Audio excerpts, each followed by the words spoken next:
Hello friends, কেমন আছো তোমরা সবাই? আজকে আমি বানাবো আমড়ার আচার।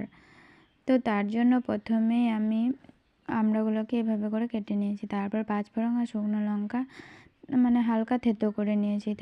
তারপর নিয়েছি সরিষার তেল, তারপর নিয়েছি আদা বাটা আর গোটা রসুন আর একটা শুকনো লঙ্কা, তারপর নিয়েছি বিট লবণ, তারপর একটু চিনি আমি গুঁড়ো করে নিয়েছি, তারপর ভিনিগার নিয়েছি আর নিয়েছি শুকনো লঙ্কা গুঁড়ো।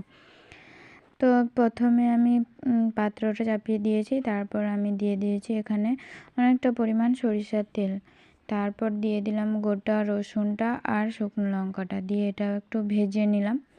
তো তারপর যখন এগুলো ভাজা হয়ে গেল, তারপর আদা বাটাটাও দিয়ে দিলাম। তারপর সেটা ফ্লেভার যখন ছেড়ে দিয়েছে তখন আমি দিয়ে দিয়েছি আমড়াটা।